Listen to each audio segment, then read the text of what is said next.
کہ ان کے لوگ تو ٹوٹے نہیں بلکہ اس میں مزید اضافہ ہو رہا ہے، تو بات پھر پیچ اپ کی طرف گئی۔ پھر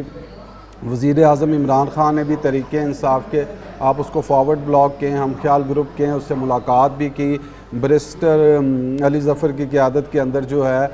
وہ کمیٹی بھی بنائی جو اپنی فائنڈنگ دیں گی، حتیٰ کہ اگر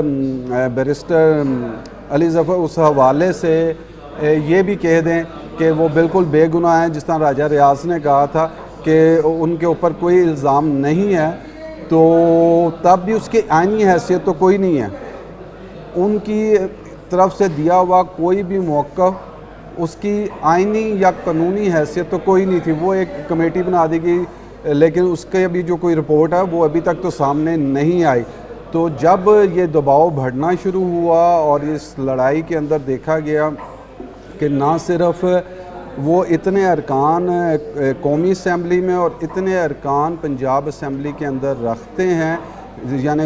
کوئی 21-22 ارکان جو ہیں وہ پنجاب اسمبلی میں اور 9-10 کے قریب جو ارکان تھے وہ قومی اسمبلی کے اندر وہ رکھتے تھے، تو اس کے اندر پھر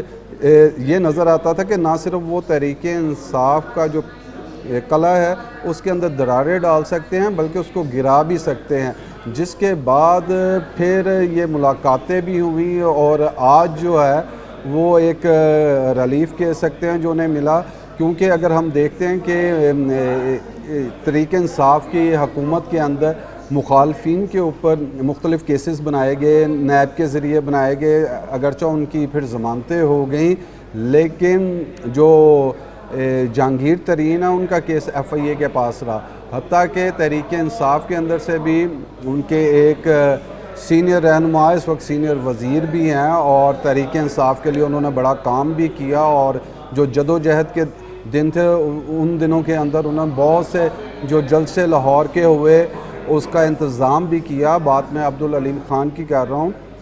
جب ان کا نام بھی وزیر اعلیٰ پنجاب کے لیے آنا شروع ہوا تو ان کو بھی نیب کے اندر لے جاتے تھے، اور پھر آپ نے دیکھا کہ وہ پردہ سکرین پہ اب ویسے نظر نہیں آتے جیسے ان کو نظر آنا چاہیے۔ تو بات اس کے علاوہ اگر اب ہم اس کو دیکھیں کہ یہ جہانگیر ترین کا جو قصہ ہے، کیا یہ لڑائی ختم ہو گئی ہے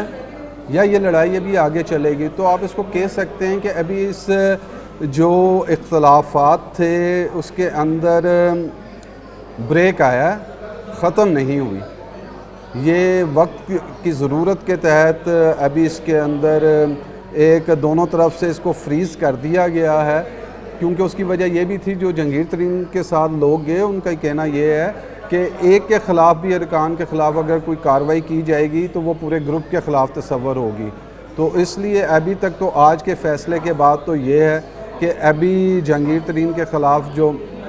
کیس ہیں ان کے اوپر پیش رفت سے پہلے ادارے کو کہہ دیا گیا ہے کہ اجازت لی جائے، اور خاص طور پہ جو ہمارے سیاستدان ہیں اگر آپ نے ان کے بارے میں سچ جاننا ہو تو جب دو جماعتوں کے درمیان لڑائی ہوتی ہے اور ان کے ارکان ایک دوسرے کے خلاف جو کچھ کہتے ہیں اصل میں وہ سچ ہوتا ہے جو وہ ریکارڈ پہ لے کے آتے ہیں، جب چاہے پی ڈی ایم کے پلیٹ فارم پہ اکٹھے ہوں، اچھی باتیں ہو رہی ہوں، جمہوریت کی باتیں ہو رہی ہوں، حتیٰ کہ ان کا جمہوریت سے لینا دینا کچھ نہیں ہوتا، لیکن جب یہ جمہوریت کی بات کر رہے ہوتے ہیں تو یہ صرف اپنے مفادات کے لیے یہ بات کر رہے ہوتے ہیں۔ اصل بات وہ ہوتی ہے جب یہ ذرا ان میں اختلافات ہوتے ہیں اور سلیکٹڈ کی بات بھی ہوتی ہے، جب سلیکٹڈ کی بات ہوتی ہے تو بلاول آگے سے کہتے ہیں کہ سلیکٹڈ تو ہم نہیں، وہ کوئی لاہور کا خاندان ہے، تو بات اصل یہ ہے جو اس سے پہلے وہ اچھی باتیں کر رہے ہوتے ہیں، ہم مل کے چلیں گے، ہماری بڑی قربانیاں، یہ وہ سیاست کر رہے ہوتے ہیں۔ عمران خان نے شیخ رشید کے حوالے سے جو کچھ کہا ہو، مسلم لیگ کاف کے حوالے سے جو کچھ کہا ہو، کسی کو ڈاکو کہا ہو، کسی کو کہا ہو چوکی دار نہیں رکھنا، یہ ان کا اصل موقف ہوتا ہے جو وہ رکھتے ہیں۔ جب بعد میں وہ مل کے چلتے ہیں اور جمہوریت کے لیے ناگزیر حالات پیدا کرتے ہیں، یہ وہ سیاست کر رہے ہوتے ہیں۔ کہتے ہیں کہ جو جچے تلے فکرے ہوتے ہیں نا وہ کتابوں میں لکھنے کے لیے ہوتے ہیں، اس کا سیاست سے کوئی تعلق نہیں ہوتا، اور جو عملی سیاست ہے اس کے اندر معظم ملکوں میں تو اور بات ہے، لیکن پاکستان کے اندر یہ پوری طرح فٹ بیٹھتی ہے بات کہ بولو، بار بار بولو، زور سے بولو، اور وہ کچھ بولو اور وہ خواب دکھاؤ لوگوں کو جو وہ صرف خواب میں دیکھ سکتے ہیں. اور ہمارے جو سیاستدان ہیں انہوں نے اس کے اوپر منوان عمل کیا.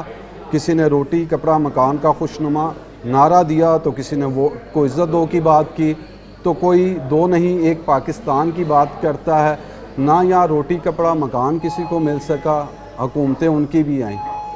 جو ووٹ کو عزت دو کی نعرہ لگاتے ہیں انہوں نے کتنی عزت دی, انہوں نے ورکر کو کتنی عزت دی, ان کی پارٹی کے اندر کتنی جمہوریت ہے یہ بھی سب کو پتہ ہے. دو نہیں ایک پاکستان کی بات کرنے والے بھی بتائیں کہ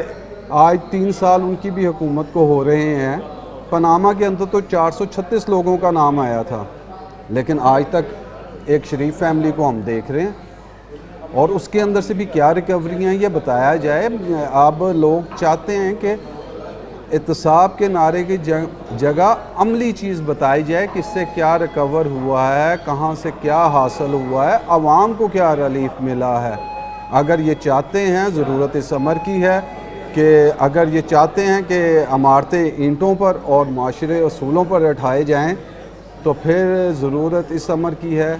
کہ نعروں میں نہیں حقیقت میں دو نہیں ایک پاکستان بنانا ہوگا. شکریہ.